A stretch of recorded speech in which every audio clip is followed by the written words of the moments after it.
मैं डॉक्टर राजेंद्र कुमार, सह आचार्य रसायन विज्ञान, राजकीय कन्या महाविद्यालय चोमू। आज हम संकुल यौगिकों में पाई जाने वाली विभिन्न प्रकार की समयावता के बारे में अध्ययन करेंगे। तो यहाँ पर देखिए आप इसमें कि जो समयावता है, कोऑर्डिनेशन कंपाउंड्स में पाई जाने वाली आइसोमेरिज्म कितने प्रकार की होती है। तो ये जो समयावता है वो मुख्य रूप से दो प्रकार की होती हैं। एक होती है इसमें संरचनात्मक, ये संरचनात्मक समयावता आइसोमेरिज्म। ये समयावता उपसह संयोजक यौगिकों में पाई जाने वाली समयावता को हम मुख्य रूप से दो भागों में डिवाइड करते हैं। नंबर 1 पहला भाग है उसका स्ट्रक्चरल आइसोमेरिज्म, संरचनात्मक समयावता, और नंबर 2 है स्टीरियो आइसोमेरिज्म, त्रिविम समयावता। जो त्रिविम समयावता है, स्टीरियो आइसोमेरिज्म, ये पुनः दो भागों में विभाजित की जाती है।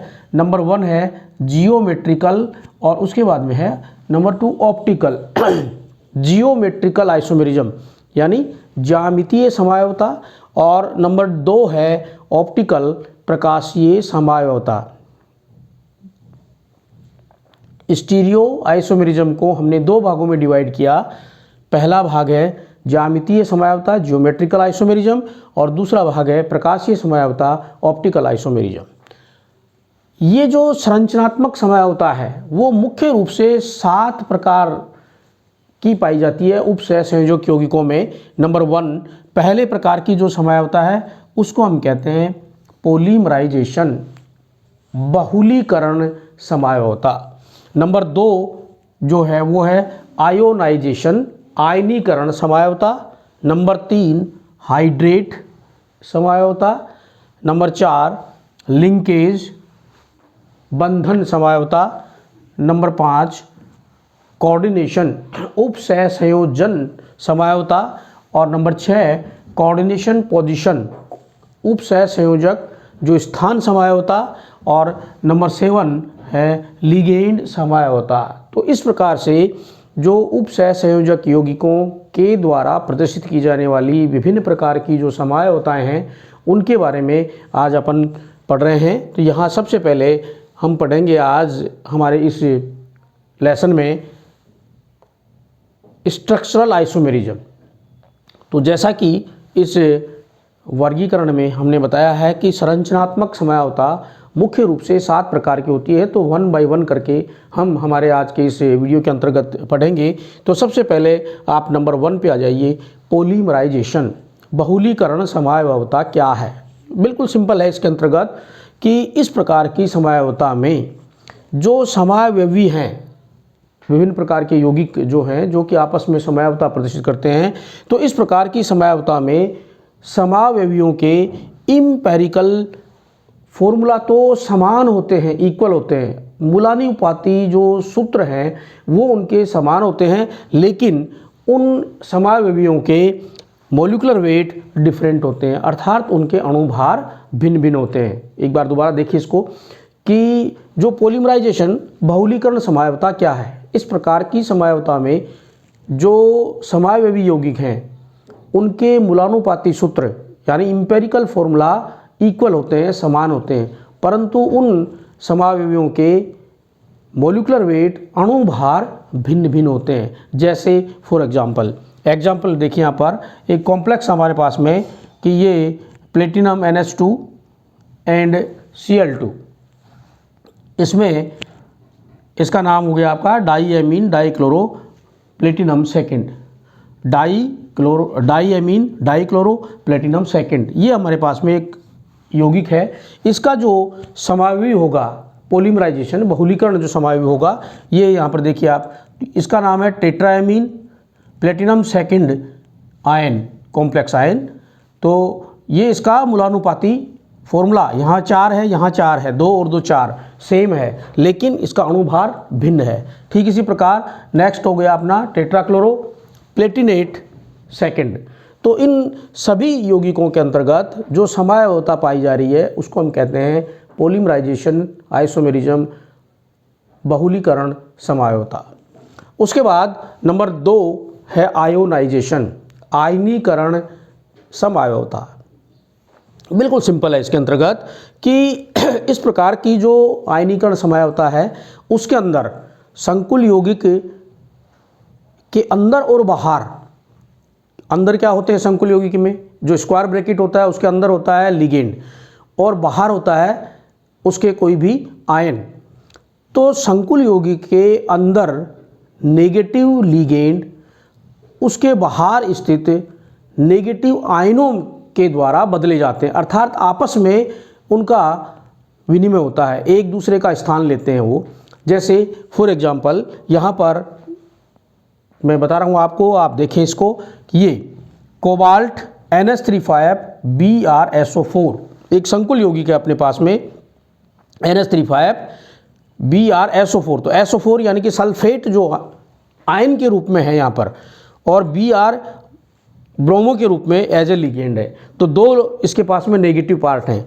ये जो संकुल यौगिक है उसका नाम क्या हुआ यहाँ पर, इसका नाम हो गया पेंटाएमीन ब्रोमो कोबाल्ट थर्ड सल्फेट यहाँ पर। लेकिन उसका नेक्स्ट जो समायोगी है उसमें क्या नाम हुआ, उसमें इसका नाम हो गया यहाँ पर आपका NH35, तो पेंटाएमीन फिर सल्फेटो कोबाल्ट थर्ड ब्रोमाइड यहाँ पर हो गया आपका ये, क्योंकि जिस प्रकार से क्लोराइड ब्रोमाइड आयोडाइड, तो यहाँ पर ये है एज ए नेगेटिव आयन और यहाँ पर है ये एज ए लिगेंड। तो ये दोनों जो समायोगी हैं वो एक दूसरे के आपका आयनीकरण समायोगिता प्रदर्शित करते हैं, आयनीकरण समायोगी हैं। तो इसमें देखिए कि ये इस प्रकार के जो आयन बदल रहे हैं संकुल यौगिक के स्क्वायर ब्रैकेट में और उसके बाहर स्थित जो लिगेंड और आयन आपस में अदला बदली कर रहे हैं, तो इससे संकुल यौगिक के द्वारा प्रदर्शित करने वाले उसके जो भौतिक गुण हैं, उसके जो रासायनिक गुण हैं में परिवर्तन आ जाता है। तो देखिए कैसे परिवर्तन आता है। फॉर एग्जांपल ये जो उदाहरण लिया है इसी के आधार पर अपन समझाएंगे। यहाँ देखिए आप कि नंबर 1 ये जो संकुल यौगिक है आपका कौन सा, यहाँ पर पेंटाएमीन cobalt पेंटाएमीन bromo cobalt third sulphate. यदि हम इसकी बेरियम क्लोराइड के साथ में अभिक्रिया कराते हैं BaCl2, तो यहाँ से हमें ये एक संकुल यौगिक बनता है। ये संकुल आपका यहाँ पर रेड पर्पल कलर का है, और यदि हमने इसकी बेरियम क्लोराइड के साथ में रिएक्शन करवाई तो इस प्रकार से हमें जो संकुल यौगिक बनता है वो है पेंटाएमीन ब्रोमो कोबाल्ट थर्ड क्लोराइड, ये संकुल यौगिक बनता है। और इसमें ये मुख्य बात ये है कि बेरियम सल्फेट का वाइट, क्योंकि इसमें ये जो सल्फेट है, क्योंकि इसका आयनीकरण संभव है, यहाँ से ये विखंडित होता है तो सल्फेट आयन बनते हैं जो कि बेरियम क्लोराइड के साथ में अभिक्रिया करके बेरियम सल्फेट का श्वेत अवक्षेप बनाते हैं। लेकिन यदि हम इसी संकुल यौगिक की AgNO3 सिल्वर नाइट्रेट के साथ में रिएक्शन कराते हैं तो ये इस प्रकार से कोई अभिक्रिया इसके अंतर्गत संपन्न नहीं होती है, कोई अभिक्रिया प्रदर्शित नहीं करता है। लेकिन यदि ये जो सेकंड इसका जो कॉम्प्लेक्स है, सेकंड कॉम्प्लेक्स कौन सा था, ये था अपना पेंटाएमीन कोबाल्ट पेंटाएमीन सल्फेटो कोबाल्ट, फिर उसके बाद में थर्ड ब्रोमाइड। तो ये इसके अभिक्रिया करवाएं। नंबर 1 सबसे पहले अपन बेरियम क्लोराइड के साथ में अभिक्रिया करवाएं, तो ये इसके साथ में कोई अभिक्रिया बेरियम क्लोराइड के साथ में सेकंड जो कॉम्प्लेक्स था वो कोई अभिक्रिया नहीं करता है। लेकिन यदि हम इसकी जो कि ये रेड कलर का संकुल है, इसकी अपन सिल्वर नाइट्रेट के साथ में रिएक्शन कराते हैं तो इस प्रकार से ये बनाता है पेंटाएमीन सल्फेटो कोबाल्ट थर्ड नाइट्रेट में कन्वर्ट हो जाता है, और इससे AgBr सिल्वर ब्रोमाइड का लाइट येलो PPT प्राप्त होता है, हल्के पीले रंग का अवक्षेप हमें यहाँ पर प्राप्त होता है। तो इस प्रकार से कि जो अंदर और बाहर के जो लिगेंड हैं और आयन है नेगेटिव आयन, केवल नेगेटिव आयन अगर अपना स्थान बदलते हैं तो संकुल यौगिक के भौतिक और उसके रासायनिक गुणों में इस प्रकार से परिवर्तन आ जाता है। उसके बाद नंबर 3 जो टाइप है समायोगिता का वो है हाइड्रेट। हाइड्रेट समायोगिता बिल्कुल सिंपल है ये कि हाइड्रेट समायोगिता एक प्रकार से ये जो आयनीकरण समायोगिता है उसी का ही एक रूप है, लेकिन इसमें जो आपस में लिगेंडों की और नेगेटिव आयन की अदला बदली हो रही थी, उनमें कम से कम एक वाटर मॉलिक्यूल होता है। नेगेटिव आयन बाहर जा सकता है, पॉजिटिव नहीं जा सकता उसके अंतर्गत, तो जो बाहर और अंदर आएगा उसमें एक कम से कम जल का अणु अवश्य होगा। जैसे फॉर एग्जांपल यहाँ पर अपन देख रहे हैं कि 1 जो मॉलिक्यूल है इसमें वाटर का एज ए लिगेंड और उसको बाहर जा सकता है। ये अपने पास में एक कॉम्प्लेक्स है, यहाँ पर है ये कोबाल्ट En2Cl2, कोबाल्ट En2 यानी एथिलीन डाइएमीन के 2 मॉलिक्यूल इसके साथ जुड़े हुए Cl2, और उसके स्क्वायर ब्रैकेट के बाहर है Cl एंड H2। इसका जो समावयवी है कौन सा, हाइड्रेट समावयवी, उसके अंदर क्या हो रहा है कि ये जो वाटर मॉलिक्यूल है वो इसके अंदर आ रहा है और एक Cl इसमें से बाहर जा रहा है। ये वाटर मॉलिक्यूल इसका एक अंदर आ गया, इसमें से एक Cl इसके बाहर चला गया, तो ये बन गया यहाँ पर ClH2O और यहाँ पर हो गया Cl2। तो ये दोनों आपस में एक दूसरे के हाइड्रेट समावयवी हैं। ठीक इसी प्रकार से एक दूसरा एग्जाम्पल और लेते हैं, क्रोमियम H2O6 Cl3, यहाँ पर 3 है, तो इन 3 में से एक जो है आपका यहाँ निकलता है ये वाला, कि ये जो लिगेंड है वो आपका यहाँ से H2O में से एक H2 इधर आ गया और एक जो था इसके अंतर्गत Cl3, तो Cl3 में से एक Cl अंदर आ गया और एक H2 बाहर चला गया। ये इसका बन गया हाइड्रेट जो समावयवी। उसके बाद जो नेक्स्ट टाइप है आपकी वो है इसके अंतर्गत कि लिंकेज आइसोमेरिज्म।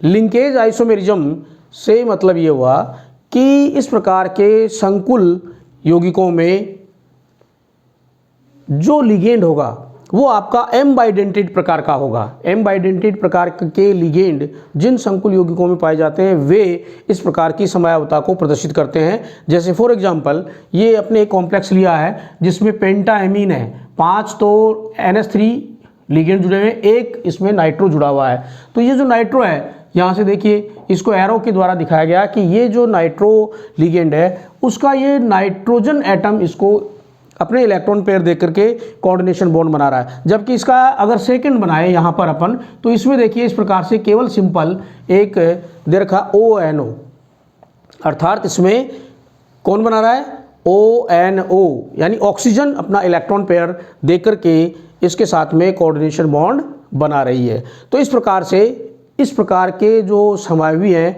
उनमें मुख्य रूप से एम बाइडेंटेड लिगेंड पाए जाते हैं। तो इस प्रकार के जो लिंकेज आइसोमर हमें प्राप्त होते हैं।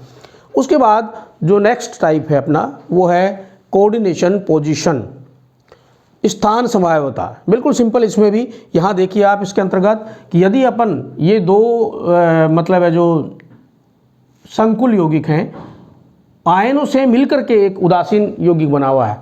यहाँ पर इसके ऊपर क्या है, इसके ऊपर प्लस चार्ज है, इसके ऊपर क्या है, इसके ऊपर माइनस चार्ज है, जबकि ठीक इसमें इस पे प्लस चार्ज है, इस पे माइनस चार्ज है। यदि हम इसका नाम लिखेंगे, दोनों देखे अलग अलग होगा।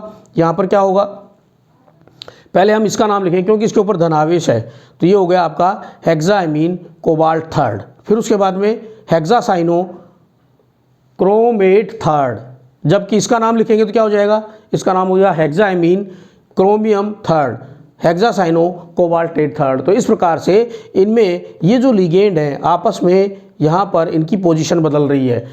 दोनों मिलकर के संकुल यौगिक पूरा उदासीन है, लेकिन दो जो आयन हैं उनसे मिलकर के ये बना हुआ है। उसके बाद जो अगला बिंदु है अपना वो है कोऑर्डिनेशन पोजीशन। कोऑर्डिनेशन पोजीशन, तो पोजीशन बदलती है लिगेंड की इस प्रकार के संकुल यौगिकों में, जैसा इस संकुल यौगिक में दिखा रखा है। देखिए यहाँ पर मुख्य रूप से एक बात आपको ध्यान रखनी है कि इस प्रकार की समयावता केवल उन्हीं संकुल यौगिकों के द्वारा प्रदर्शित की जाती है जिनमें बहुनाभिकीय जो है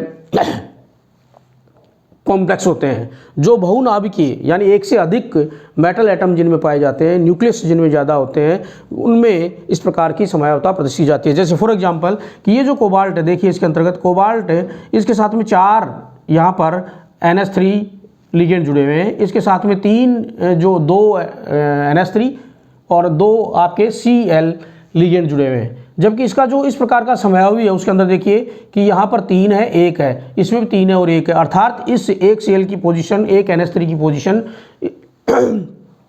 बदल जाती है। तो इस प्रकार के जो संकुल यौगिक हैं जो कि बहुनाभिकीय होते हैं वे कोऑर्डिनेशन पोजीशन प्रकार की समयावता को प्रदर्शित करते हैं। उसके बाद हमारा जो अगला और अंतिम प्रकार है इसके अंतर्गत वो है लिगेंड आइसोमेरिज्म, लिगेंड समयावता। तो देखिए इसके अंतर्गत भी बिल्कुल सिंपल सी एक लाइन है इसके अंतर्गत, इस प्रकार की समयावता उन संकुल यौगिकों के द्वारा प्रदर्शित की जाती है जिनमें लिगेंड स्वयं समयावता प्रदर्शित करते हैं। जैसे फॉर एग्जांपल एक लिगेंड अपने पास में, ये यहाँ पर मैंने लिख रखा, आप देखिए इसको 1,2-डाईएमीन प्रोपेन। यहाँ पर इसकी काउंटिंग करेंगे अपन, नंबरिंग करेंगे तो 1, 2 और 3, तो 1 और 2 क्योंकि NH2 जो है डाईएमीन, ये जो एमीन है वो आपका 1 और 2 पोजीशन में जुड़ा हुआ है, तो इसका नाम हो गया 1,2-डाईएमीन प्रोपेन। इसका जो आइसोमर होगा वो हो गया 1, 2 और 3, यानी NH2 जो है कार्बन नंबर 3 के ऊपर चला गया, एटम नंबर 3 के ऊपर, तो इसका जो समय हो गया 1,3-डाईएमीन प्रोपेन। तो इस प्रकार से ये जो समावयवी हैं आपके कोऑर्डिनेशन पोजीशन, उसके बाद में लिगेंड समावयवी हैं। तो देखिए आज जो हमने अध्ययन किया है उसके बारे में एक बार दोबारा देखिए कि संकुल यौगिकों के द्वारा प्रदर्शित की जाने वाली समयावता मुख्य रूप से 2 प्रकार की होती है। नंबर 1 आपकी संरचनात्मक समयावता, नंबर 2 आपकी स्टीरियो आइसोमेरिज्म। संरचनात्मक समयावता आपकी कुल मिलाकर के 7 प्रकार की होती है। नंबर 1 आपका पॉलीमराइजेशन समयावता, नंबर 2 आपकी आयोनाइजेशन समयावता, नंबर 3 आपकी हाइड्रेट आइसोमेरिज्म, नंबर 4 आपकी linkage isomerism, number 5 coordination isomerism, number 6 coordination position isomerism और नंबर 7 आपका होगा इसके अंदर लिगेंड आइसोमेरिज्म। जबकि जो आपके स्टीरियो आइसोमेरिज्म है, त्रिविम समयावता, वो मुख्य रूप से 2 प्रकार की होती है। नंबर 1 जिसके अंतर्गत है जियोमेट्रिकल ज्यामितीय समयावता और नंबर 2 ऑप्टिकल आइसोमेरिज्म प्रकाशीय समयावता। तो हम हमारे अगले जो नेक्स्ट वीडियो है उसके अंतर्गत संकुल यौगिकों में पाई जाने वाली स्टीरियो आइसोमेरिज्म के बारे में अध्ययन करेंगे। धन्यवाद।